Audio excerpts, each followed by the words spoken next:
Good sci-fi is sometimes hard to find. Sometimes there's a lot of rough you have to sift through in order to get to the diamond. At least that's my experience anyway. Time will tell if dark matter is indeed a diamond, but I'm interested in finding out. Alright, so let's get into dark matter. Yeah, there we go. So Dark Matter is an AppleTV series about a physics teacher named Jason who has a run-in with an alternate version of himself from another dimension who kidnaps him and maroons him in his dimension. It's not as complicated as it sounds, I promise. I just don't understand what's going on.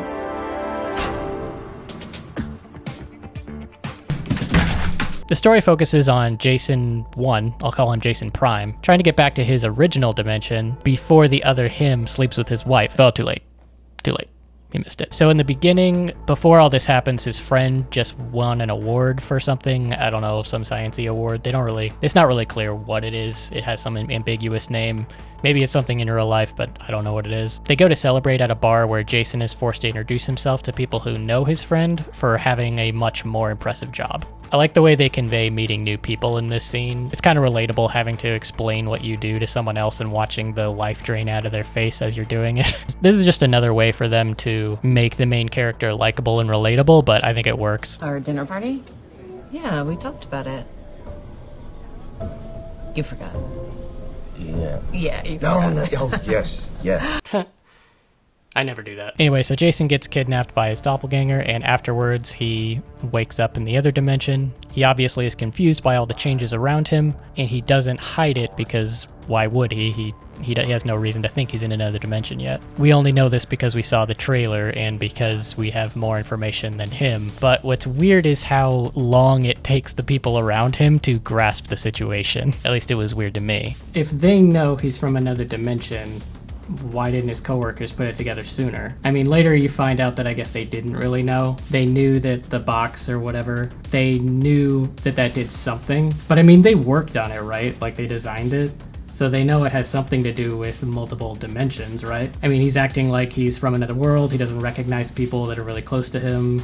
He's confused about seemingly everything. If I worked on a top secret project that had to do with multi-dimensions, and this guy just kind of shows up and he goes away for a while, right, for almost a year, and then he comes back and he doesn't know anything. Just because what they're working on is multi-dimensional, I just think it's kind of weird that they didn't put 2 and 2 together sooner, but I don't know, maybe I'm just being cynical. But also, like, he's no better, you know, because he's trying to convince the people around him, like, hey, remember our son? He likes anime, he has a crush on a girl. I get that he's still wrestling with it, but I mean, at that point, what does he think is gonna happen? You know, like, all of a sudden everyone's just gonna be like, oh yeah, you know, of course, you are right, you know, like, it's just kind of weird. Oh yeah, I do remember our son, like, it's just, thanks for helping me remember. I don't mean to be a jerk or anything, it's just a little frustrating to watch people try to wrap their brain around something that you as the viewer have already wrapped your brain around it, like 2 hours ago, before the episode even started, maybe. Get there faster! Hey, welcome back from the weird mystery box. How was it? Who the hell are you? Are you alright? What the hell's going on? I guess memory loss is a side effect? I guess. Hey, isn't there another universe in that box that would have another him that's identical to him in every single way? Yeah, probably just the memory loss though. This doesn't look familiar to me at all. Yeah, I hope it gets better. Where are the handles? Really great score so far. That's all I got on that. Real quick, I kind of want to go on this tangent here. The way that they do interdimensional travel is through this box that is supposed to be like a Schrodinger's cat box.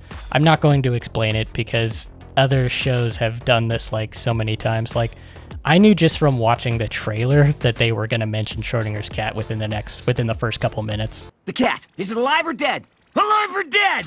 Answer him, fool. It's a superposition of both states until you open it and collapse the wave function.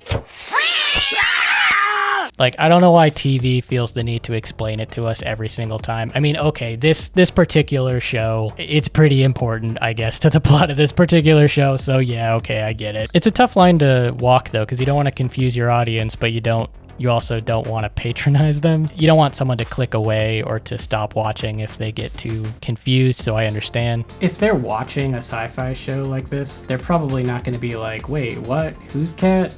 This is too confusing, you know, and click away. If the show's good enough or engaging enough, which I believe it is so far, then I feel like most people aren't going to care or need things spoon-fed to them, these sci-fi things spoon-fed to them. There's one moment on this show where he's on social media and it says friend space, which is either A, their version of like Facebook, they couldn't get the rights for Facebook or Instagram, and so they just like made their own, or B, this is kind of them showing us that this is a completely different dimension than ours. And social media, there's a social media website in that dimension called Friendspace, which is a really stupid name for any website. So is it a completely original idea? No, but it is a well executed take on a pre-existing idea. So it seems like most of the show, at least this season, is Jason struggling to get back to his prime dimension, snap back to Jason 2, and he's meddling in the prime dimension. I think it makes for pretty good storytelling to go back and forth. It also makes this really cool echoing snap sound every time they go back and forth,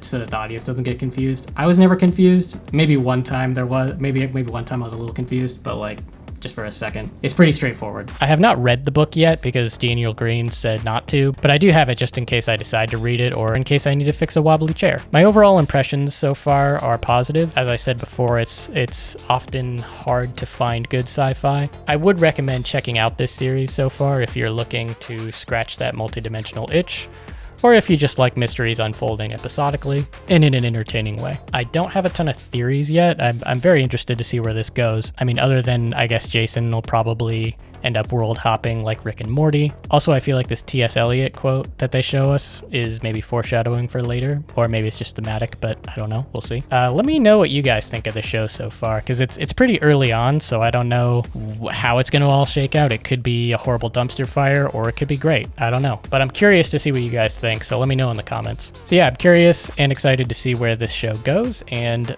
I'll most likely make a follow-up video after it wraps, maybe with some theories, if there's any left hanging, and I'll probably do like a review of it later, so stay tuned for that, and I'll catch you guys later.